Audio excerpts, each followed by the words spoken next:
Hey, BATT Family. Welcome to episode 33. This is not episode 86. Even though if you watched our Dice Tower 100, this is in fact episode 33 that Jason called me out for. How are you doing, Jason? I still feel like I was right. But as the video said, you're both incorrect. Yeah. We were doing game 86. Yeah. It's true. That was fun. I'm glad we got to do that. When you sent us the email, the copy of the email saying that they want us to do, I was like, wait, what? What? Us? What? Yeah, it was fun. That was really neat. How are you doing over there, Scott? Actually, not too bad, comparatively. Neat. Keen. Let's go back into the old-timey language. How dare you Daddy-o. besmirch keen? Keen is a fine word, and it should be used by everybody. Keen is your wild. It is your wild. It could be huzzah is also. Those two get used a lot. Yeah. Anyways, that's weird. Let's move on. So, Scott, what's been on the table for you? So I've cracked back into Board Game Arena just so I can play some solo games because I don't know anybody on there. We're not friends on there, so it's kind of hard for me. Like, hey, I mean, we could be. We could be. But I've asked you. I'm surprised you guys aren't friends on there. Because I'm so every on time it for I good- want to play games with him on BGA, he's like, no, I just don't play with other people on BGA. I only play things solo on BGA. Yeah, it's really true. I just now got my laptop, so it's not I don't like playing on BGA on my phone. But I've been Hard disagree. Hot takes. rude. So I've been playing Cartographers and Super Mega Lucky Box. Nice. Because it was just like, these feel nice. I was playing Formula D. They actually have it on there as a solo. Yeah, I played that on there. I was like, I played it with another person. But yeah, I was just like, hey, I love this game. Did you see that it has a new cover? Yeah, I don't know if that means a new printing is coming or not. I know. I also don't know if I care because Heat is so good. yeah. I don't know how I feel about it because, unfortunately, It was the last game I played of 2025. Was Heat? No, it was Formula D. Was Formula D? Yeah. That's funny. What about you, Jason? Well, I was lucky enough to get down on some Bullet, and I had a good time with that one. I enjoyed that quite a bit. I haven't been able to play a ton other ones lately, so unfortunately, I'm going to go ahead and talk more about Bullet. That was a ton of fun. Being able to go ahead and kind of manipulate all of the things in your site, especially with those formulas that you had. Are they called formulas? Patterns. They're called patterns. Those patterns are really, really neat. Even playing for the first time with a higher difficulty character, I started seeing a lot of the parallels to some of the other games that we've played before. So one of my strategies was just like, I want to get all of my cool things out first and then just start blowing it out the water. And we ended up pulling out a W, which was really, really cool. Look, I mean, you guys know I will talk about this game at the drop of a hat. It's my number 4 in my top 10 this year. It's so stinking good. There's a reason it keeps coming back to the table, and we played it more because you sat there and you're like, wait, these characters are all this different? I have to try more. It's so good. I got to be a cat. You did. I was very happy. Jason got to be a bazooka girl. Yeah, I was a rocket launcher girl. Yeah, you had to holding that rocket launcher with one hand. Yeah. And a big and a big old sword. Like any so anime good. girl is good at is holding a gigantic sword or rocket launcher with a single hand. That's true. Yep. So I have been playing some more fun stuff. We had a really good game night not too terribly long ago where we played Whoa There Cowboy, which is just excellent. It also is where the phrase Whoa There They Boy came about. Thank you for that, Clarky. Yeah, here's the thing. I now want to call the game Whoa There They Boy to the point where I may actually sticker my box. Why does that... How did that doesn't even track, Okay, so Because we started saying "Whoa there, cowgirl" to the females at the table, Right. And Clark, we had brought this up... was Clarky. This is entirely him. And the whole thing is like, we had brought up gender and everything like that, and I sat there and I made the mention. It's like, I really do appreciate it when we're on the podcast that you guys, I mean, yes, I'm he, they. Those are my pronouns. But you guys tend to make sure to accentuate the they, because it is a part of my essence. Right. Clarky, for whatever reason, it was the end of the and game. this was like an hour after this conversation. Yeah, like way at the end. And I'm going to win. There was nothing anybody could do. We tied, sir. And we ended up tying, but I was going to end the game because I was going to be out of cards, and I slid my card, and Clark was like, hey, and he, like, all up in arms, he's like, whoa there, they boy. And 15 minutes of laughter later, I finally got to go, nope. I don't think we've laughed that hard in a long time. We had really some great moments that night. That's also where I am incurious but spiteful came from. But he did. He got so flustered trying to stop me from my action and hoping that I was lying. And he just, whoa there, they boy. I Whoa want it There on a Cowboy shirt. is essentially like cheat or BS or any game like that. What's really great about it is instead of being this long, like 4 1s, 3 2s, 3 3s, ooh, great. It's 4 1s, cool, 4 7s, and you just jump. And as soon as you hit 7, you have to go back down instead of working your way up. And then as soon as you hit 1, ones, you go back up. You go back up. So it's kind of like, it's like BS, but it's a different... It's like BS and Liar's like Dice cascading. put together. Yeah. It has some really great moments in it. It's very fun. It's a small little package from Grandpa Beck's games. Really, really enjoyed that one. We played Scream because, look, as much as I try, I don't like Bezier games. And it was my I know nothing, I'm going to buy a game, convention game at PAX. And so I picked up Scream because I like the theme. I don't think the game works. No. It was a mess. The rules were an entire mess. They were just awful. Did not enjoy that one. We got to play Monarch, which is a great game from Mary Flanagan and Resident Evil Games from 2015, I believe, where it is simple tableau building and simple set collection, but it just executes so well, and it's so pretty, and that game is just completely forgotten, which is a shame. Really, really wonderful. And then finally, we got to sit down with one of the big games from our friends over at Van Ryder, and we got to sit down and play Detective City of Angels. It is everything Clue has ever wanted to grow up to be, and I want to play more of it. It's definitely the adult version of Clue. Yes. Yeah. I'm very excited to play more of it. I really liked being the chisel. Once we get through that main box, oh no, I have the 8 cases or 9 cases that I could just keep being the chisel for, and then we get more expansion cases and put more stuff in. I really like Detective a lot. I'm excited to play more of it. I'm excited to be able to have a more cogent review of it at some point, but early indications are very positive. I'm just going to call out Clarky for this. They boy is not the proper term. It is technically, through the English language, cowhand.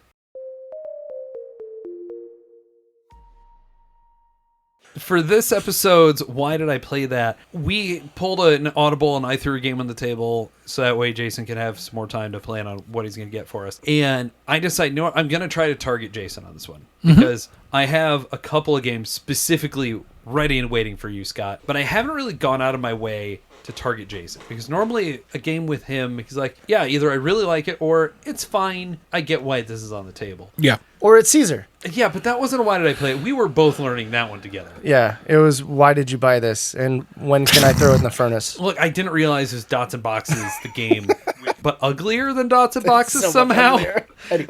Anyways, we played Ex Libris, the revised edition. So the only real difference, as far as I remember, from the first and second edition is production. That's it. And the fact that they very weirdly decided to cut the 5th player and a bunch of the special characters and everything and shove them off into an expansion. Yes, it makes the core box cheaper, but I think that was an unnecessary thing. That's neither here nor there because the game is still the game. You are playing a worker placement game where you're going to have 2 standard they do nothing workers and a special worker. Just play it that way. If you play it with 3 regulars, it's boring. Don't play it that way.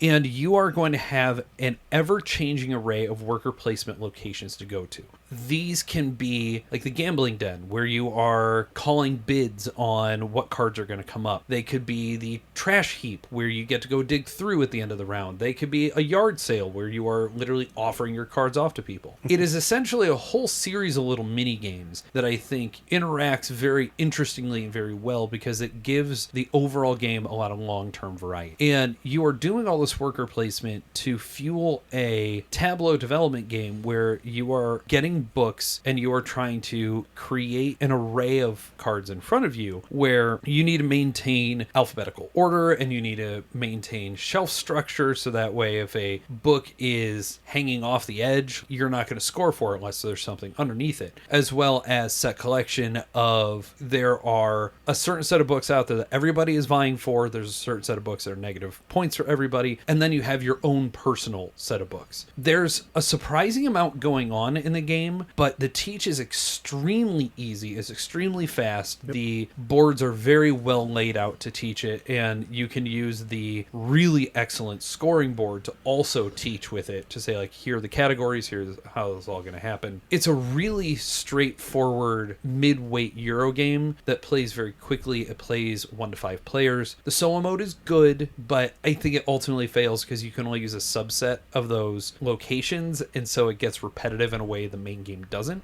It's super interactive. I really enjoy the game. It has been in my top 100 multiple times. This new version brought it back onto the list a couple years ago because the second edition, the revised edition, does improve the production because you can actually read the thing. Yeah. The font is still too small, but you can actually read what is going on each of the locations, which is a shockingly big deal that the first one just messed up so badly. On the whole, it basically fixes the issues that I had with the first one. I give the game an 8. I think it provides a really wonderful experience. I like all the books. I like all of the puns and all the work that went into the design of the game. Are there better games? Yes. But will I ever turn down a game of this? Probably not. I really enjoy Ex Libris. I thoroughly enjoy this game. It's one of those things of where you're sitting there like hoping that you can get to the space faster so that you can maybe shelve 2 cards as fast as possible. And the alliterations are hysterical because you'll sit there and be like, oh, there's this many S cards and every single book in there is an S and it has multiple S's on it. And you're just like silly sorcery songs to sing at supper time. You know, that is that type of silliness. There's a card in the U's that was the unnotable notes from notable notaries. Yeah. Like, just really funny stuff. Like, that's phenomenal. And it's just, you love it. It's just a lot of fun. It's just how well they did that. And there is quite a bit of strategy involved because, especially with the specialty workers that you could potentially have, just how that changes the game in of itself. I have a blast. So I have a very divisive relationship with Renegade games. Really? There are some really good ones. Oh, they can almost never go wrong by me. There are some really not great ones. But I think because they shoot their shot in a lot of like different genres of stuff, especially we've seen the last few years. They have too much IP stuff. Yeah, they're shooting for the moon for a lot of that stuff. And in some of the aspects, it's gone really well. In other aspects, not so much. But Ex Libris has some really cool mechanics in here that I appreciate. The set collection of it is a really neat thing. I feel like it's very easy to go ahead and read your book cards. The idea that you need to kind of put them together in a proper order for them to be manageable for each row and column of books. And I do love the artwork. The artwork is really silly and fun. The special characters that you can go ahead and have and play are really neat. Some of the things that fall short for me are going to go ahead and be exactly how you said before, that the font is way too small. However, one of the big pitfalls for it is that some of the placards, the places that you're supposed to go on each one of your turns, some of those require you to discard cards onto the tile. And unfortunately, there is no space to actually put the cards on the tile itself. So most of those, you're either sitting it next to it, which is going to eat up more table space, or you're putting it on top of it, which means that you're going to essentially overshadow the actual font that you're trying to figure out. Yeah. Okay, am I going to this place? Am I not going to this place? Because you can't put it on the other half of the placards because that's where the worker placement takes place. That's where your Meeple goes. Yeah.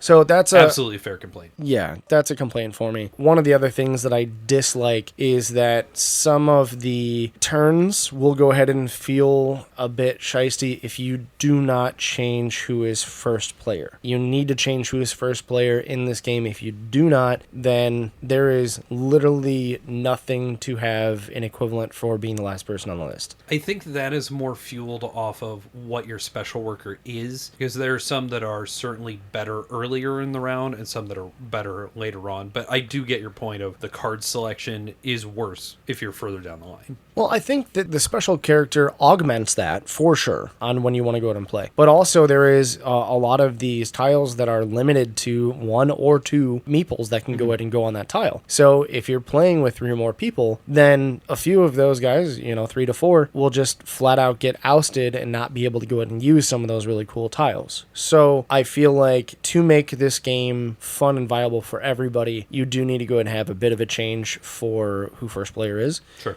just to keep it fresh. I didn't say it in my overview, but I do feel like the game is actually best at 3 people. I like it with 4, but it can take a lot of table space. 5 people is just way too much. It takes up way too much space. And 2 people, there's not enough dynamism. Yeah. But I really like it with 3. I think 3 is a sweet spot for it. I would not want to even try this with 5. 4 people would be touching it, especially with some of like the special abilities. Some of them, like the book burning aspect, if you have that one out there trying to play with 4 people, would be pretty hard because some of these tiles are dependent upon going there and having books and stuff there. Mm-hmm. But if someone burns those books before you get there, then that tile could just be flat out of cards. Yeah.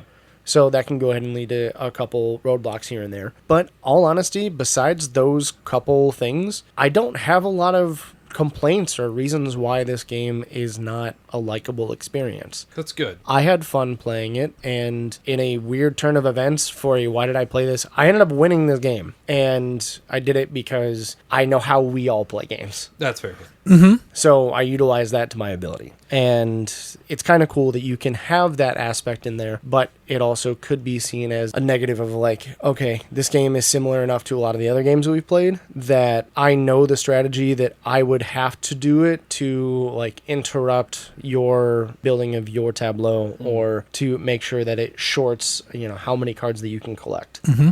All in all, I'd still probably put it at a 7. Wow. Yeah, I still had fun. I'd play it again for sure. I just don't need to own it. I picked this for you because it unfortunately takes a lot of space, but it can be fiddly, and building your tableau, like you are a very persnickety person when it comes to making sure things are lined up and that player areas are well regulated and all that. And this is one that can be a real problem. And so I was thinking on a production level, would that get in your way of the play of I need to have my bookshelves perfectly lined up. I need to have this all looking right, especially because how much space the game can take. And wait, what cards are what? Like you have to be very, very well set with how you do it. So I thought that might actually be why I get you on this one. To your detriment for how I could put mine together, I was able to go ahead and organize mine really well and have all of them alphabetized and everything. So in essence, looking at my own, that was one of the pluses for me was that I could go and have a really cool way of organizing my stuff out. And we had one of the tiles that actually allowed you to take one of the shelves that you already put down and remove that and put in one of your own as long as a legal movement. And that was huge for me. And it was one of those things that really bumped up the play for me was that, I wasn't stuck there going like, oh man, I have all of these cards that I'd love to go ahead and put this S in the S spot, but it's an S2 instead of an S4 and darn it. But with something like that, I was able to swap it out, put it in. So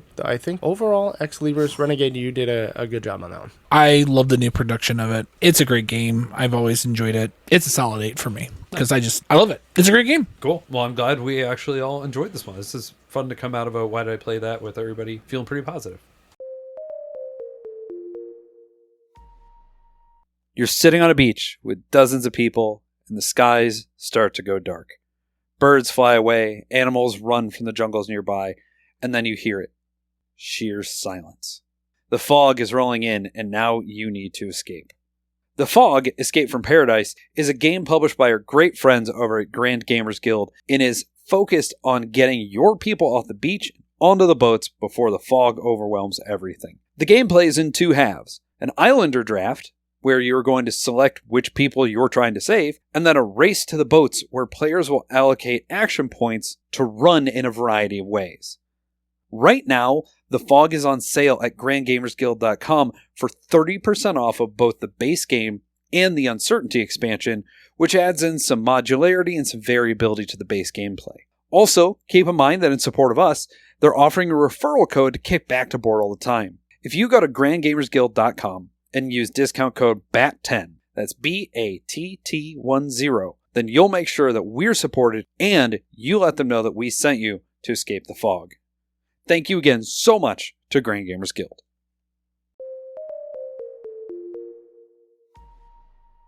So for our topic of the week this week, which you would note, the 3 of us, I recorded this out of order. So Oops. For our topic of the week this week, I decided I'm going to do something a little weird And I didn't tell you guys anything about what the topic was going to be. No. Because we are going to do a series of on-the-fly comparisons. Oh, God. Because, I don't know, I just think it's fun to do. So we're going to do the component rundown. Look, part of board gaming is a production. We love the tactile bits and bobs and look at this cool thing and look at these ridiculous miniatures and fancy cards and all the things, right? Let's actually talk about production. Let's talk about components and the various options we have and what do we like our components to be made of. I know it sounds like a bit of a weird nebulous topic, but you know what? We get one, right?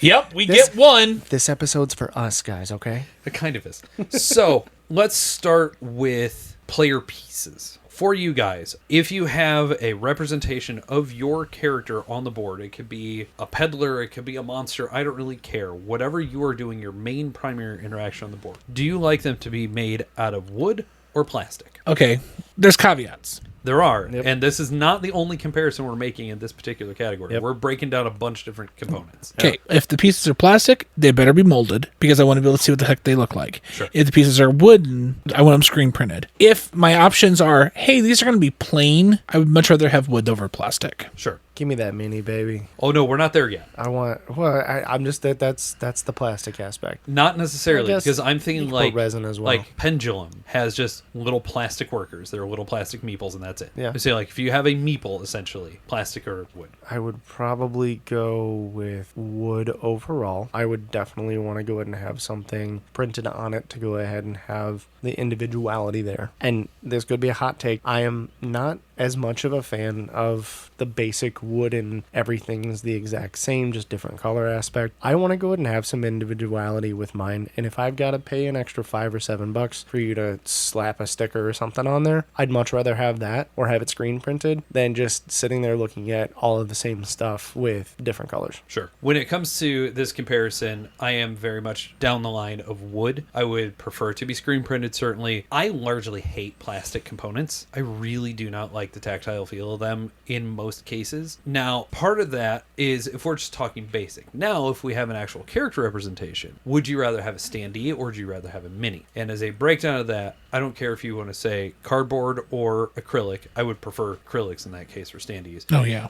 But would you rather have a standee? Would you rather have a mini? Would you rather have a painted mini? Give me a painted mini. When I picked up Dice Throne Adventures, if I could have afforded it, I would have gotten all the painted minis. Sure. I have the normal minis for that game. Yeah, I would much rather have the minis than the standee. When I play Gloomhaven and Frosthaven with my friends, we do the minis. I absolutely hate standees. I hate them. I hate cardboard standees. They are awful. I hate the plastic or like the semi-translucent plastic ones.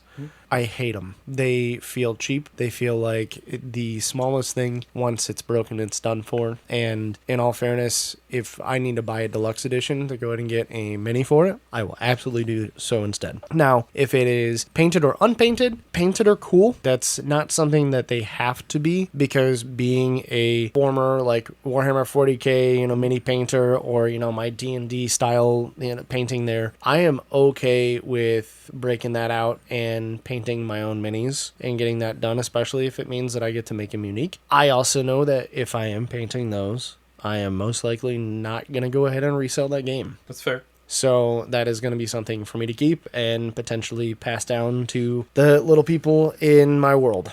So I'm the complete opposite of you. Mm-hmm. I vastly prefer standees. I would rather have acrylic standees because they just feel better. They feel sturdier. But you're right. If the tab on the bottom breaks, that sucks. But I guess I don't see that as too terribly different from if an arm of a mini breaks off or something, can repair. My problem with minis comes down to I'm tired of having a sea of gray plastic. I want to be a painter. I am not a painter. And I'm not going to force my friends to do my painting for me. So if you're going to give me minis, I would vastly prefer them to be painted. I think they are fun. I think in the right game, they serve a purpose. But in almost every case, I will take standees because they give me as high or higher detail without being blurred in, and reduces weight, reduces cost. It means that I'm not having to dig through and figure out where things go and then put them back in the right slots and all. Bleh.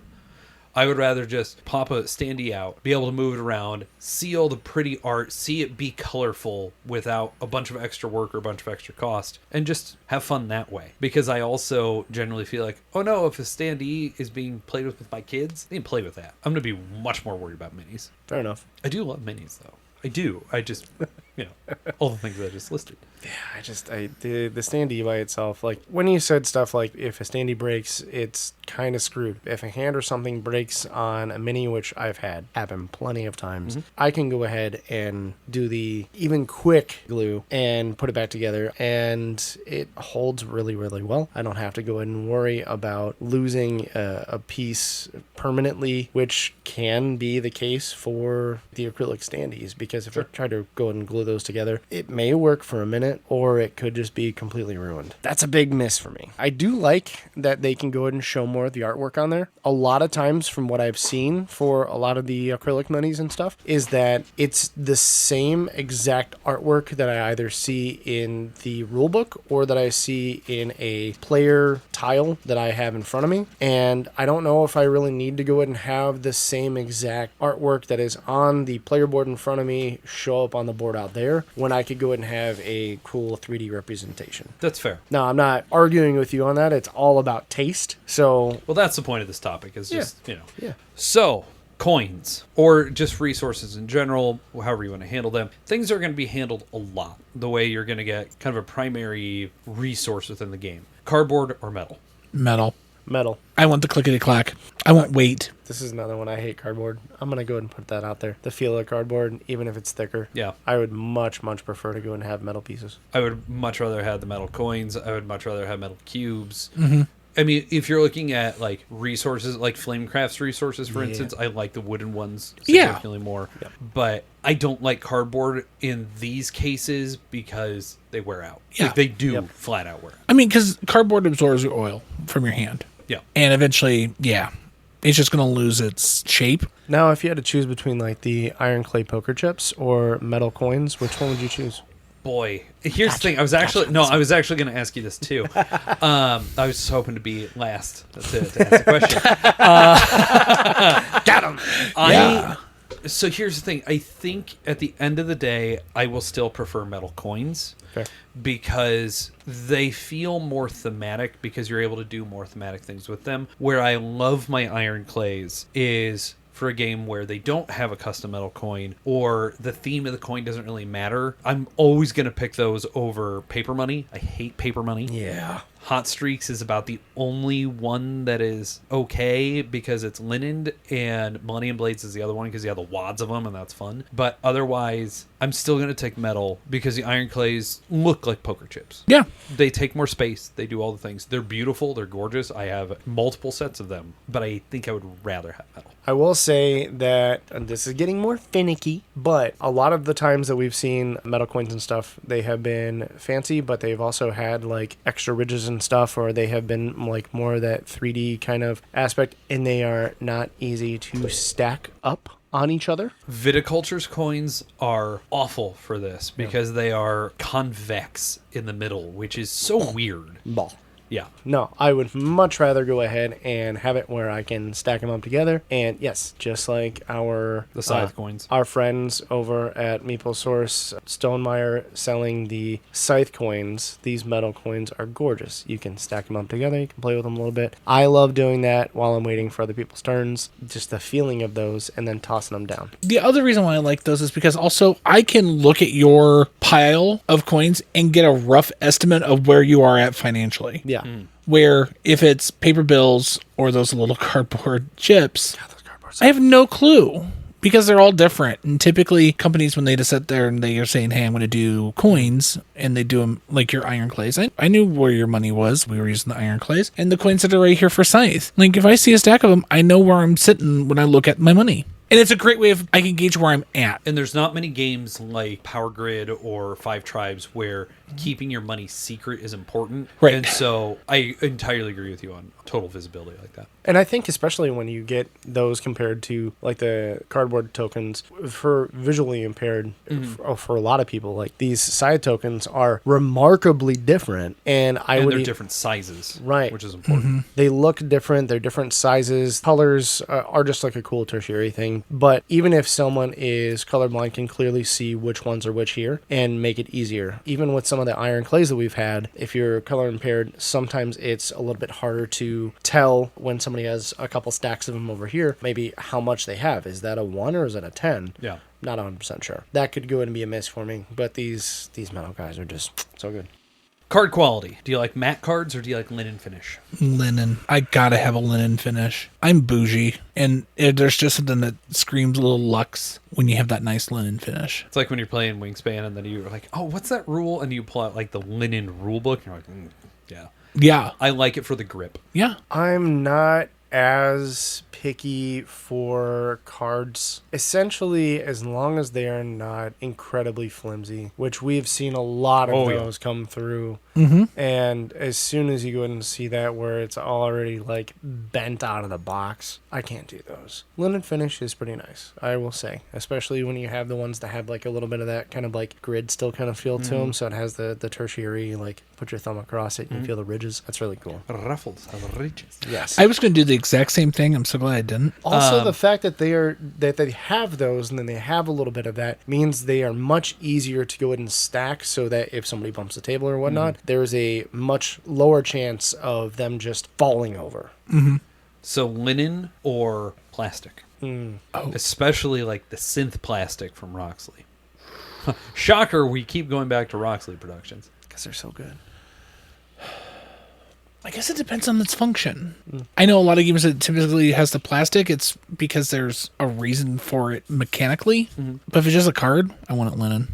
If I have to shuffle it a lot, honestly, I think regardless, I think I'm going to pick linen. Like the Radlands, like the synth quality on that and on Santorini, they're beautiful. But like what you said, the fact that it helps hold the decks together, I just like it more. Yeah, I am okay if they have plastic cards. However, the feel of the linen is so much better. Playing like Magic and whatnot, I've also realized how much of difference in even sleeving cards, because sleeves are a whole nother... We're about to ask that question, so don't you worry. Segueing into that...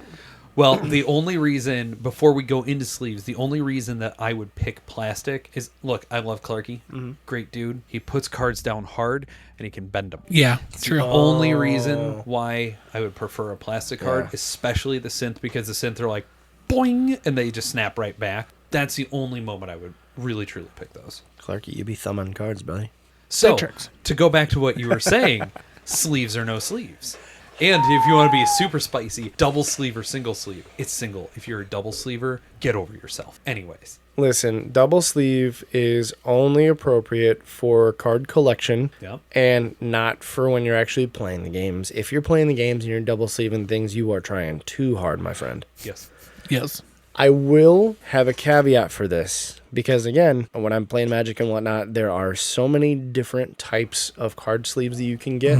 And while I love having my cards protected, if they are the super sleek sleeves that have literally like no texture to them and are just blade smooth, having more than 10 or 15 of those together is gonna be just shuffle city, because the moment they get moved around or you don't put it just the right way on top, those things can fall apart. Oh yeah. So, and God forbid you have a game like Arc Nova that is 300-400 cards and it's like, no thank you.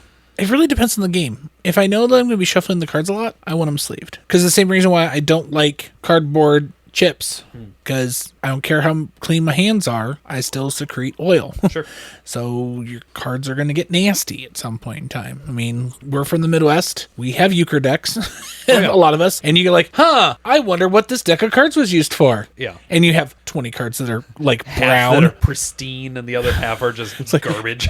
This was only used for euchre. How can you tell? Dice Throne. All those cards are sleeved. I was lucky enough that those games were like, hey, do you want sleeves? It was part of the thing. Yeah. Like I didn't have to like go hunting. My issue with sleeves, because I'm not a sleever, I will only sleeve for bad quality. There are games out there, Dune Imperium. Look, it's a great game. It is a garbage production. And I get it because the original box came out at $50, and there's a lot of stuff in that box for $50. That's great. Fair. Those cards are crap. You have to sleeve Dune Imperium. You have to sleeve games like Harry Potter Hogwarts Battle because they will wear down eventually. Or if it is a matter of it is another printing and the cards come out as a different thickness, or there's a very clear color match issue, or it is a matter of like, I want to use some cards that IV does of here's some holofoil cards, and you put those in with the regular ones, you can tell what they are. If it is a matter of quality or a matter of card knowledge, then I will sleeve. If it is any other case, most publishers are either going to allow me to obtain a new deck of cards for them, or I'm just going to get the game again. Because if I loved it enough to wear a game out, clearly I like the game enough. Right. I'll support them again. I will absolutely say if there are premium cards, or if it is like an expansion or whatnot that you're supposed to go ahead and shuffle into the original deck, if there is any kind of like color change between original deck and new cards, I will instantly sleeve. Because I don't want to go ahead and show any of that stuff, especially when if it's my game. I don't want to go and be like, oh, well, I know this is a newer card, so I'm going to be able to go ahead and kind of count cards, essentially. That's not fair. So instantly, if there is a color variation, or if it feels different because maybe it is a holofoil card and it's a little bit thicker, it's going to get sleeved for me. I played Shards of Infinity for years now. I love that game. When I got Relics of the Future, which is almost like the definition of an essential needed expansion for a game, it was miscut. And it was miscut sizably. Ooh. To where I reach out to them like, I can't play this together. And they said, okay, cool, here's another copy. It was also miscut. And so they ended up just giving me a ton of sleeves so that way I could actually play the game together. Because a game like that, again, card knowledge matters. Yeah. But that goes back to card quality issues. If it's not a card quality issue, I'm probably not going to care. There are some games that almost require you to sleeve. For example, Unstoppable. Seeing how you equip cards or combine cards in that game, you have to go ahead and sleeve them, but it's because of how the equip actions and whatnot work and how the cards get modified. So I will give a little bit of grace to games that do that because the way that they made the cards are pretty cool, how it works. But a lot of the card crafting stuff, that makes sense. Yeah. My annoyance there is just having to unsleeve everything. That's true. No, thank you. Final category is, do you like superfluous bits? So my prime example of this is Veil of Eternity. You have that big like dragon cat thing that just sits on the table. It has no gameplay function whatsoever. You can put obnoxious first player tokens into this. Do you like first player tokens? All that. Basically just something just to look pretty on the table while you're playing. I do. I think it's one of those things of, if I'm at Victory Roll or I'm at Secret Door and I'm bringing this game out and I have this thing and it attracts attention, just really like it. Our friends at Meeple Source have those very pretty, for Wingspan, the first player tokens that they created. Or even for Wormspan with those giant dragons. Yeah. Or the factory for the center of Scythe. Yeah. You don't need to have that. No. But it's really cool. If you're going to get into the hobby and you really want to get into the hobby, why not? Because it's going to make you happy. At the end of the day, this is your game. You don't have to justify it for anybody else. Sure. And I'm an adult and it's my money and I want to spend it on something silly like really fancy tokens.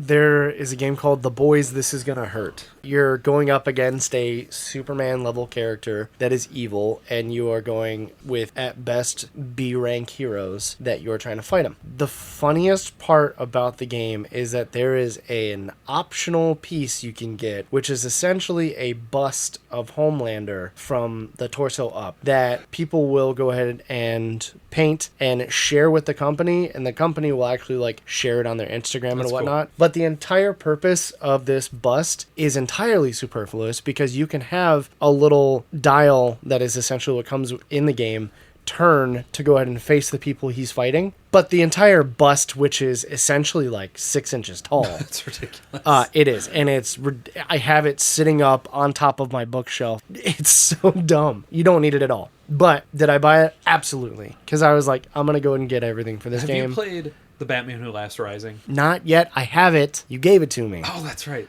You have that. Yes. Because there's another, it's like an 8-inch Batman Who Laughs with like the chains and the Robins and everything that just so good. rotates in the center. And yes, there's Thanos and Death Eaters and all the other versions, but Batman Who Laughs is the best version. Yeah. It adds to the presence. Yep. It's more fun. Like, yes, the Veil of Eternity thing is silly, but I appreciate the fact that it's there. Especially if they have given me something superfluous, and I don't have a first player marker. I now have a first player marker. Because True. so many times it is important to know who is first player. It is weird. It's one of those details. It's one of those components that I just want. Now, do I want, like, there's a game out there that's like an 8-inch lantern that turns on to, like, I don't need that. That's a little ridiculous. But the big, But you would take it if it but the big was doing it. stupid like 5-inch dragon for Wormspan, yeah, I had it because when I owned Wormspan, it's a big old dragon and it's ridiculous and it's thematic, and I think that's where we all come down, is that it's theme. Yeah. Now, there is some form to actually using some of these things that are completely, as you put, superfluous. One of the beautiful things that are completely unnecessary that our friends over at Bella's Intent did, which was in the deluxe editions, have that Oh my gosh. crazy player board mechanism that you spend, you know, That you Spring-loaded shoot board. the spring-loaded board that you shoot the Yes. tiles out of it. I love it. 8 minutes to go ahead and put together each board that you can customize, and all it that's so is cool, for is to set up a little conveyor belt to be able to say, I'm going to use this one. Bring your little shooter back to drop your tiles out and then shoot it into a little reservoir. Do you need it? Absolutely not. Is it What- one of the most fun things to play with in a board game? Absolutely yes. It is. As soon as they showed it to me, that was the thing that got me to go, believe oh, game? What? And I have loved that game ever since. None of those things do you need in the game. I have one last question that just popped up as I was sitting here, and this isn't a matter of component material.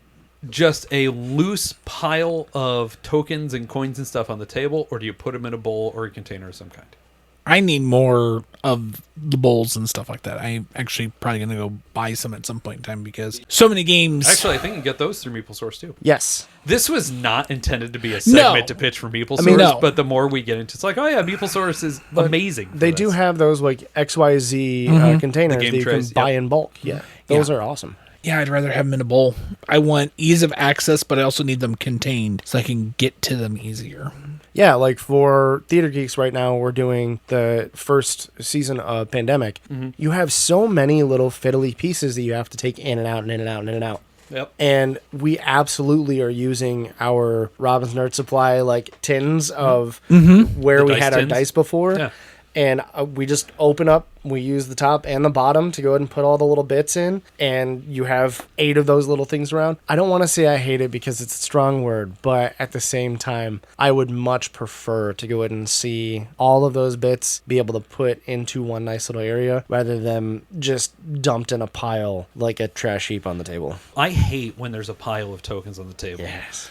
Yeah. Because it is visual clarity. It's just messy. They get mixed together. Things knock around. All the things. I don't care if you end up throwing a 5-chip in the 1-chip thing. Whatever. I'll figure that out. I'll move it. But it also just solves cleanup so much easier instead of having to do that like shuffle like off the edge of the Yeah. table and hope you don't drop. It's just you pick it up, you pop the one button, you slide them back into the bag. Great. Can't stand having just piles of stuff on the table, especially games like Nemesis where I have 15 silicon bowls. In a game of Nemesis, I can end up using every single one of them because there's that much stuff in that game. I would much rather have that than 15 piles laying around. Anyways, that was a component rundown. I just thought it'd be fun to do. Yeah.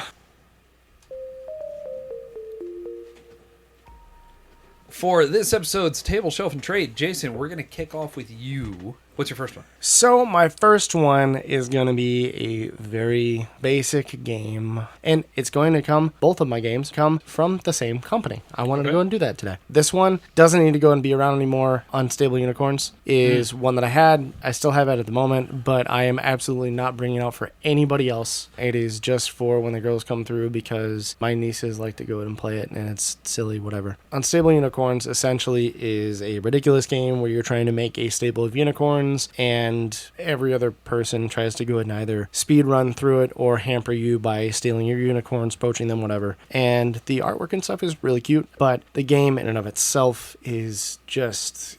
if people are the pokey type, that game can last forever. If you want to go ahead and be annoying to each other, that one will absolutely make you hate games. I have never played this on purpose. It's short form Munchkin, essentially. And it's one of those things that I thought was fun and kitschy to begin with. It's got funny artwork, but this is definitely more a lighter family game to go and hold on to. This is an easy trade for me now that if we did like an HVAC, this is it. Arctic in the cool. Unstable Unicorns, even with the expansions and whatnot, because there is like a little adventure expansion you can get now. Even with that, I put it at like a 5. That's a better score than I was expecting. I mean, it's still playable. It can still be fun, but it's not as bad as a couple of the other games we've talked about recently. So barely a table. Yeah. All right.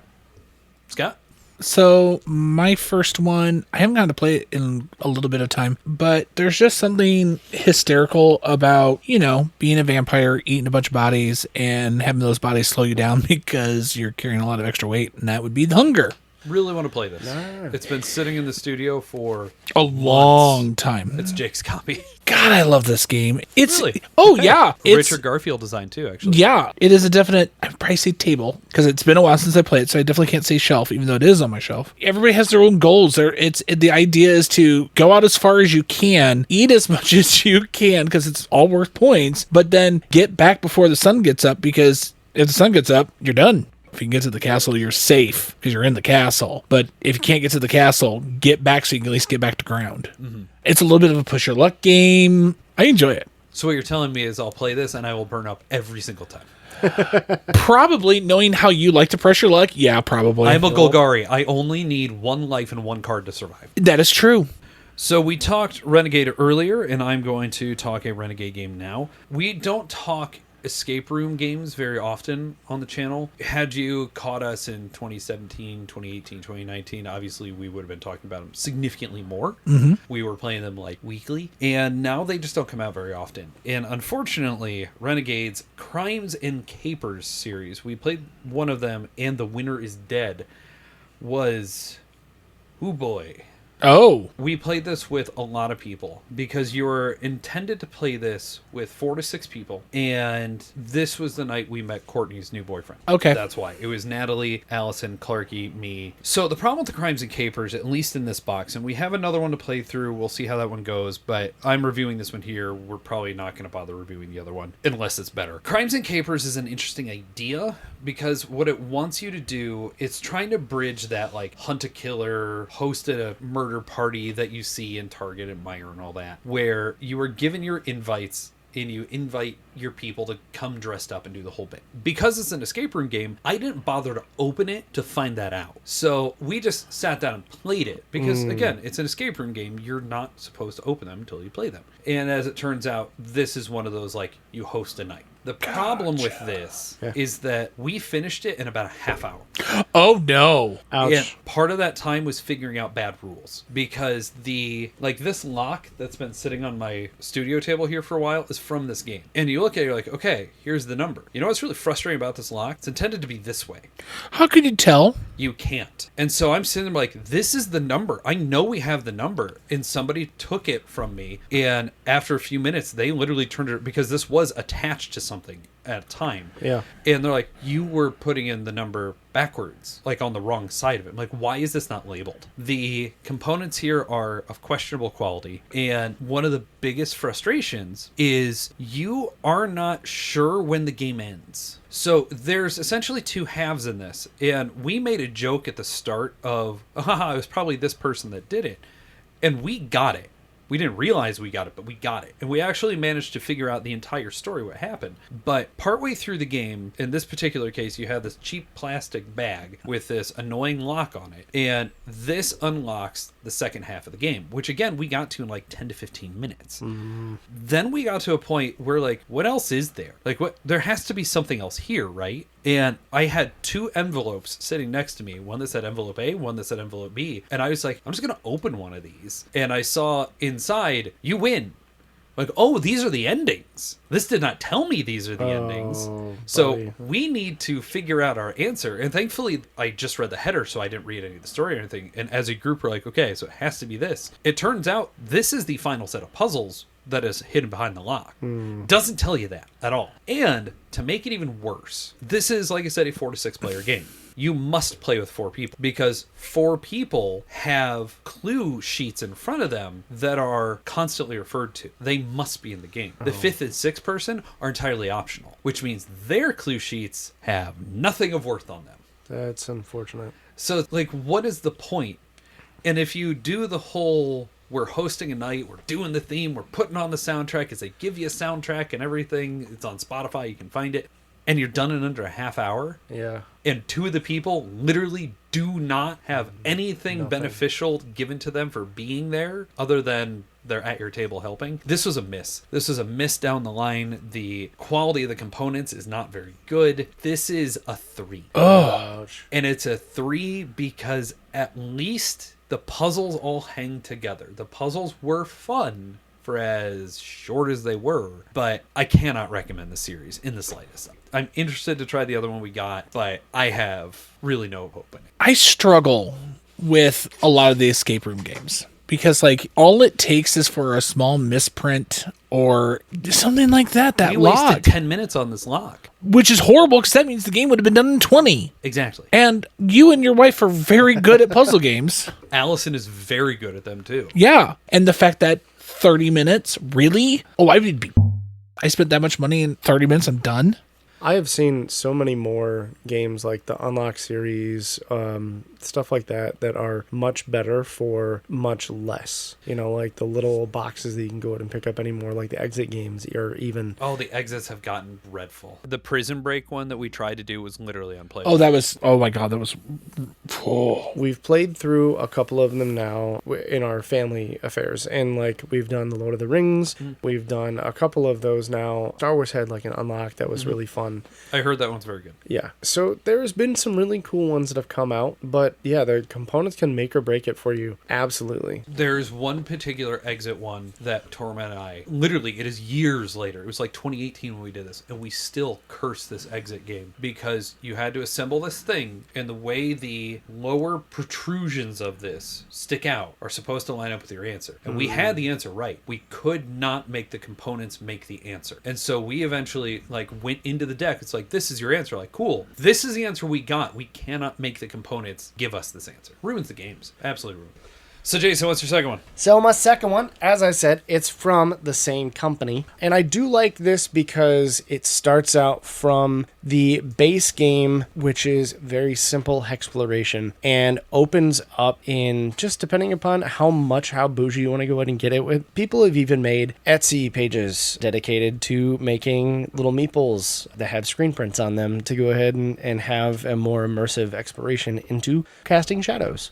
It's a fun exploration game. Yeah, this is that like black shiny box. Yes. Yeah, okay, I've seen this. And they have 2 expansions for it that you can purchase. Again, it's another Unstable Games from T-Turtle, but they use a lot of the same characters from like Here to Slay. Those characters are resurgent in this one as well. The neat part about the game is that you can play it as adults and still go and have fun playing together. It is awesome to go ahead and play with little kids. It is a fun one where you're essentially growing your character to go ahead and be like a big champion. I absolutely love what T-Turtle does with some of this stuff where you can just have your base game, have the basic meeples. You can also get these screen printed wood tokens that are really neat to go ahead and show. But T-Turtle's also done this thing where they have these like mystery boxes that you can pick up for very cheap at conventions and whatnot. And you might be able to unwrap it, and it is a vinyl figure that you can go ahead and collect and actually use those as your stand-ins for the minis for the games. So there are a lot of those that you can go ahead and pick up. And now there is a chance, because obviously they're mystery packs, but you can end up getting all of them or just buy them in a set and have a proper vinyl guide to go ahead and put and have it in your exploration. So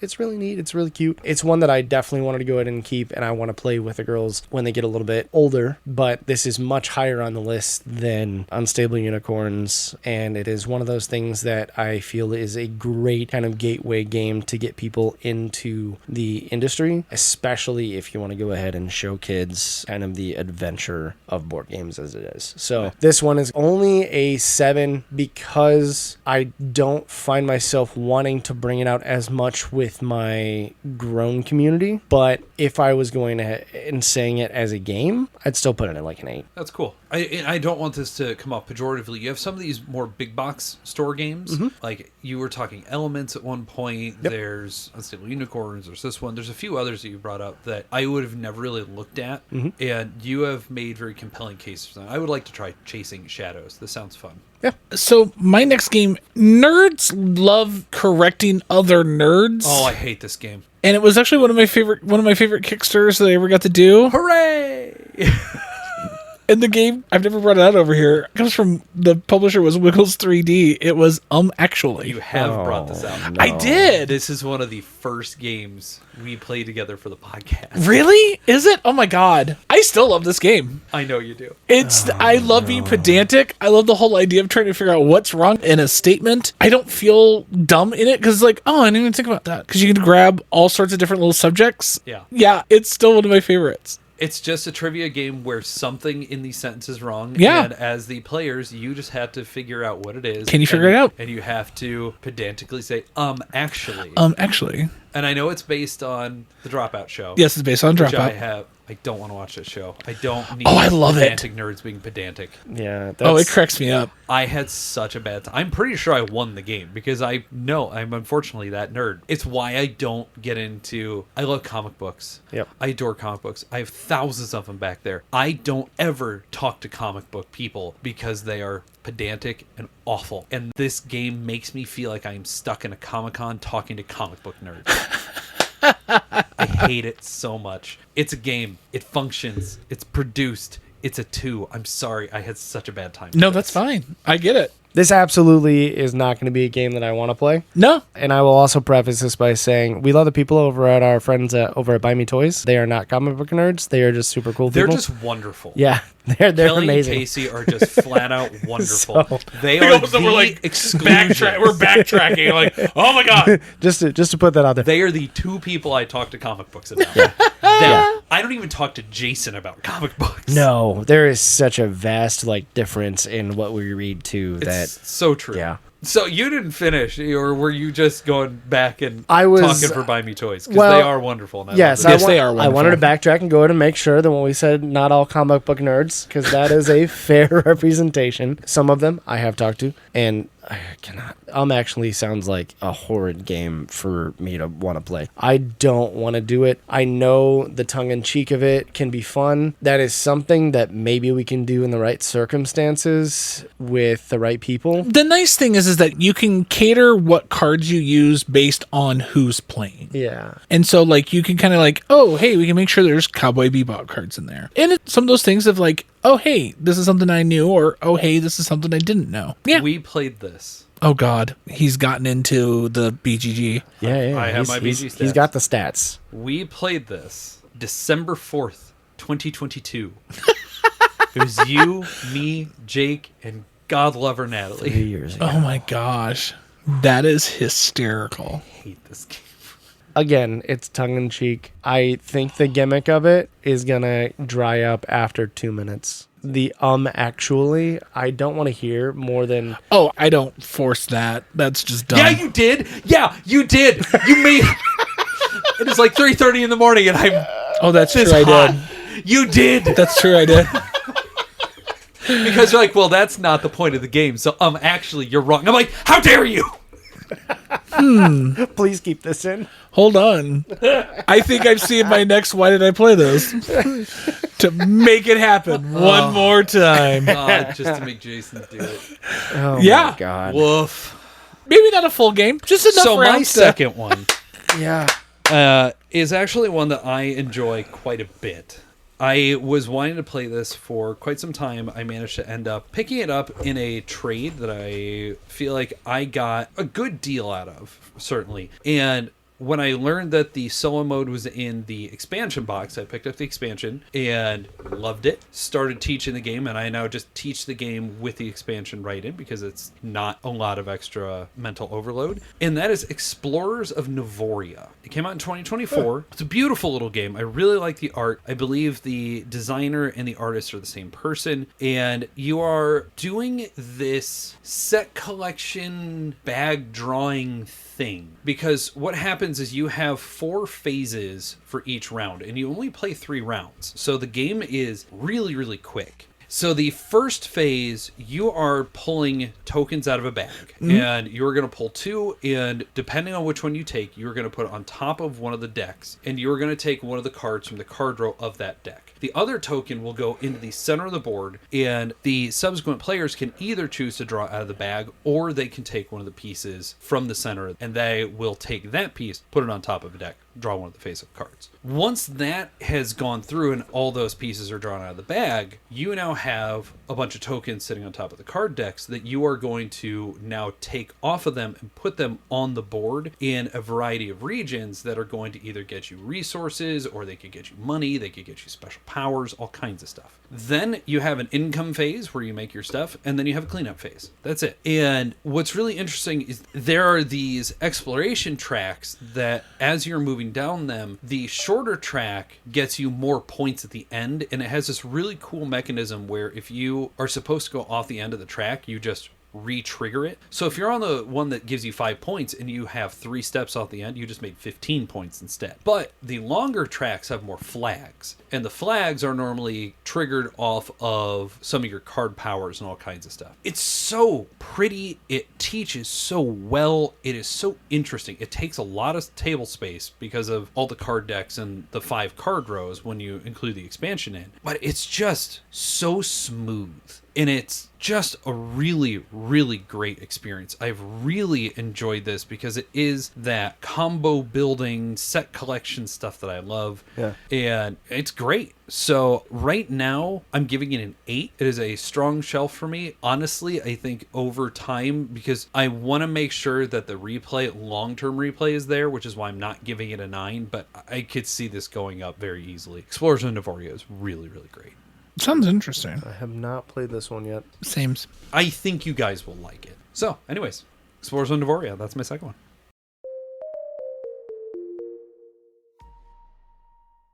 For our rotating segment this week, we decided to pull an audible on ourselves, and we're having a surprise party. So, surprise! On everybody!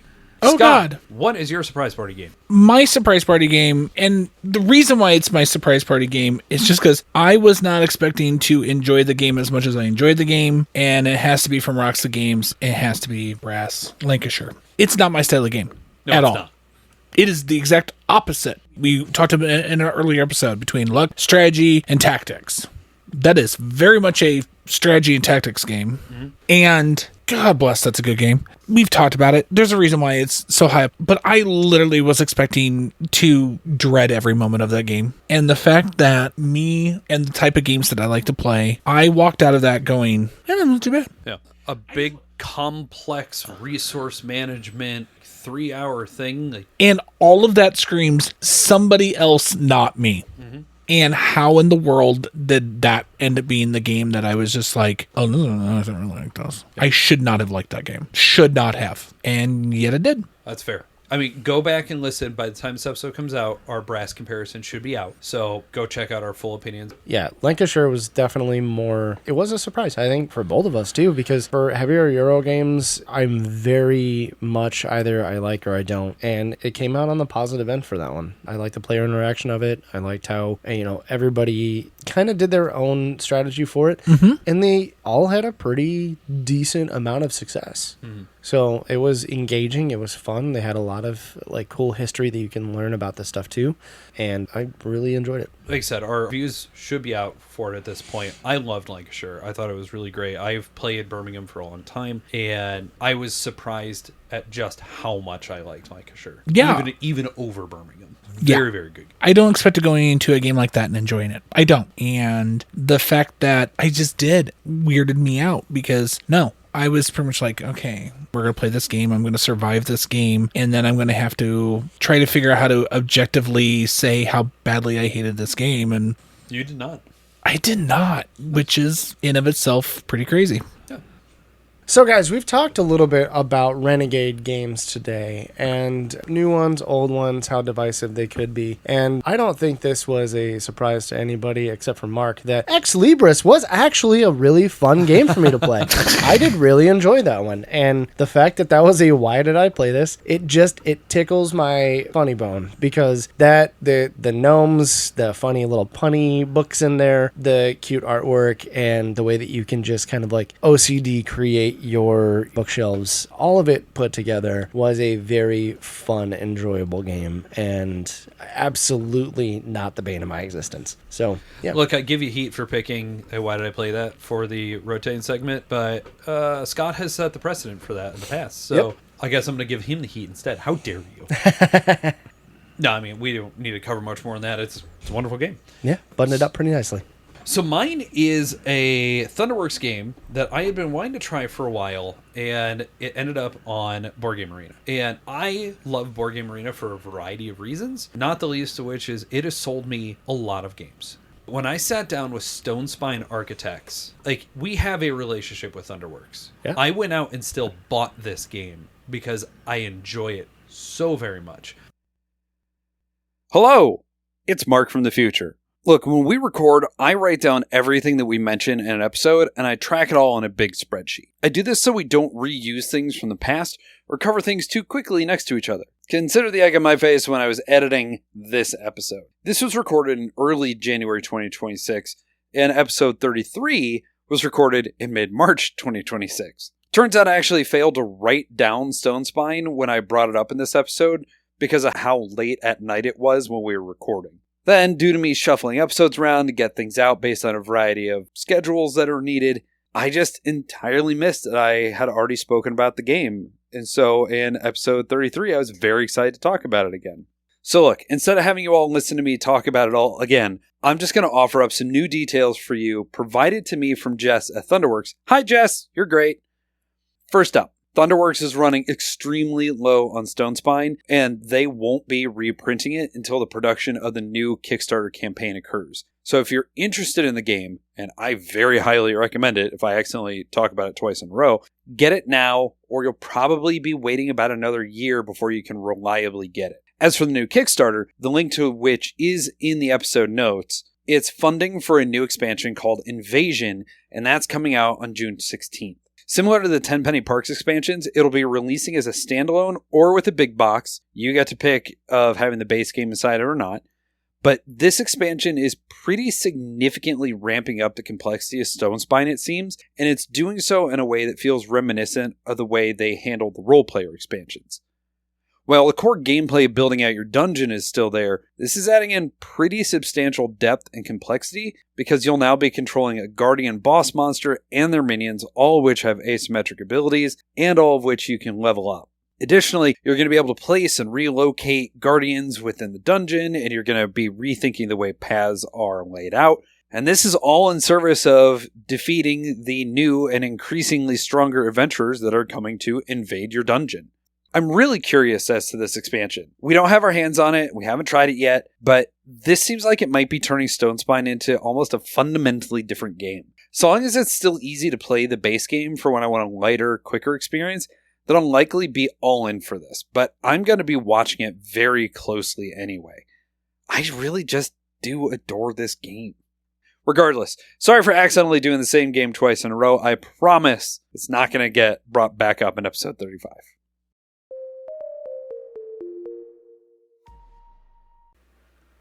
We'd like to say thank you to Secret Door Games over at 215 South Main Street in Elkhart, Indiana. Since opening their doors in 2015, they've been dedicated to creating a friendly and inviting space for board game enthusiasts in downtown Elkhart. Their knowledgeable staff is there to help you find new ways to have fun with an extensive selection of board games, card games, miniature games, role-playing games, and more. Whether you're a seasoned gamer or new to the hobby, you're invited to come in, explore, and share in the joy of gaming with them. Open 6 days a week starting at noon, closed only on Mondays, you can make sure that you have a great time supporting your FLGS and getting to find Board All the Time recommendations while you're at it.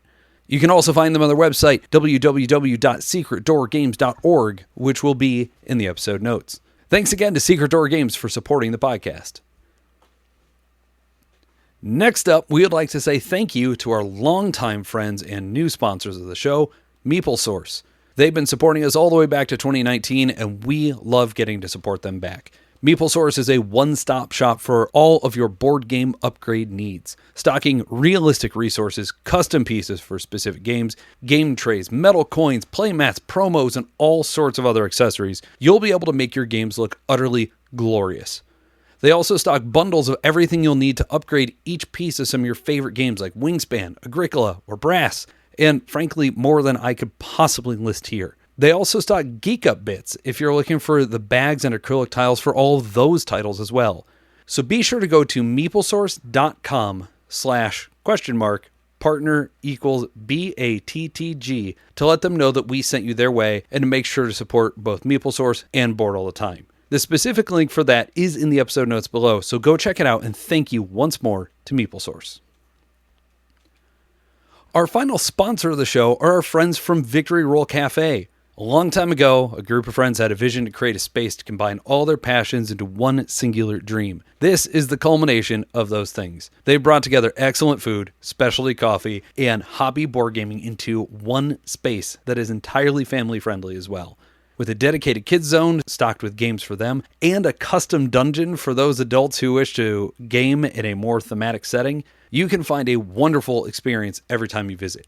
You can find their current menu and the listing of their over 800 board games available to play on their website, victoryrollcafe.com, and you can visit them Thursday through Monday, opening at noon at 711 West McKinley Highway in Mishawaka, Indiana. Thanks again to Victory Roll for sponsoring us.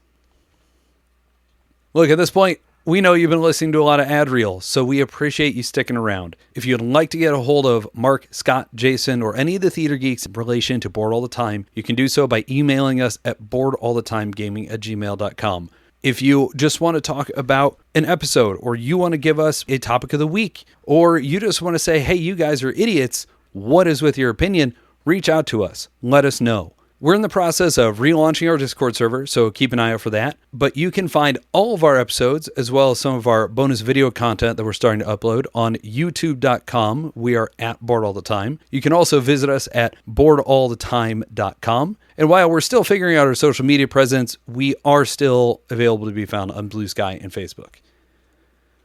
Finally, we would like to remind you that you can catch Scott, Jason, and the rest of the regular cast of Theater Geeks every Sunday at 4 p.m. Eastern, playing tabletop RPGs, board games, and all other kinds of nonsense. So make sure to check them out at twitch.tv/theatergeeks. And now, get out of my ad spots.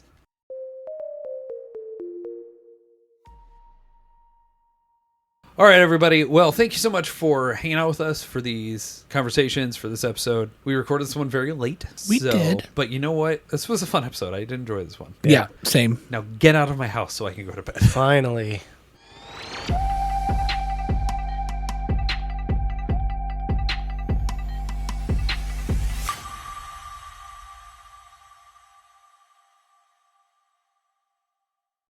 Guys, we are recording late at night. He's British. British. It's part of the English language. I know, but he's English. According to him. It's 2 a.m., y'all. All right, so for... I'll show you the other ones later. I love You'll you. see them better. It cracks me up. Oh, man.